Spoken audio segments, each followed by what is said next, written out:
2024 के हरियाणा के विधानसभा चुनाव को लेकर खरी खरी न्यूज आपको बीजेपी और कांग्रेस की सीटों, समीकरणों और हालात के बारे में बारीकी से जानकारी दे चुका है। आज बारी है जननायक जनता पार्टी की।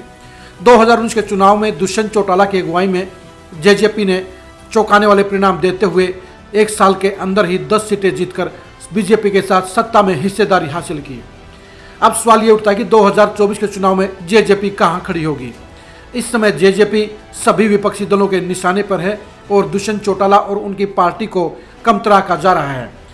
खरी खरी न्यूज के सर्वे में ये साफ तौर पर निकल कर आया है कि जेजेपी को नुकसान तो हो रहा है, लेकिन 2024 के चुनाव में जेजेपी एक बार फिर किंग मेकर साबित होती हुई नजर आ रही है।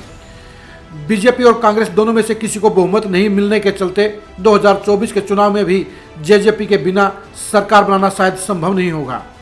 जेजेपी इस समय के सर्वे के अनुसार 5 से 7 सीटें जीतती हुई नजर आ रही है। अगर बीजेपी और कांग्रेस दोनों में से किसी को बहुमत नहीं मिलता है तो जेजेपी की 5 से 7 सीटें फिर से सत्ता का डिसाइडिंग फैक्टर साबित हो सकती है। हम आपको बता दें, जेजेपी इस समय 3 सीटों पर जीतती हुई नजर आ रही है, जिनमें उचाना, शाहबाद और टोहाना शामिल हैं। जी हाँ, आपको बता दें कि जेजेपी 3 सीटों पर फिर से जीतती हुई नजर आ रही है, जो उचाना, शाहबाद और टोहाना हैं। जेजेपी 6 सीटों पर 50-50 की जंग में फंसी हुई है। ये 6 सीटें हैं नरवाना, गुहला, खरखोदा, सोहना, फतेहाबाद और हथीन। फिर आपको बता दें, खरी खरी न्यूज़ के सर्वे के अनुसार जेजेपी 6 सीटों पर 50-50 में हार और जीत की लड़ाई में 1000 से 5000 वोटों के बीच में हार जीत के अंतर में फंसी हुई है। ये सीटें हैं नरवाना, गुहला, खरखोदा, सोहना, फतेहाबाद और हथीन। जेजेपी की 5 सीटें हारती हुई नजर आ रही हैं। ये सीटें हैं नारनौंद, बाडड़ा, बरवाला, उकलाना और जुलाना।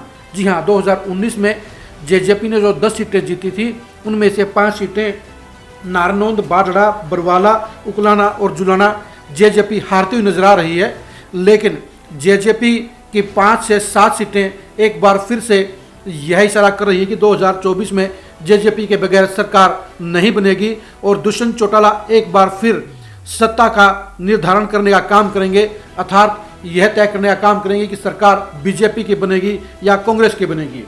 2024 के चुनाव को लेकर जेजेपी को कांग्रेस, बीजेपी, इनेलो सभी हल्के में आंक रहे हैं, लेकिन खरी खरी न्यूज़ का सर्वे बता रहा है कि जेजेपी के वोट बैंक में गिरावट के बावजूद, सीटों की संख्या भी 4-5 कम होने के बावजूद वह सत्ता का डिसाइडिंग फैक्टर साबित हो सकती है और दुष्यंत चौटाला के हाथों में सत्ता की चाबी फिर से रह सकती है।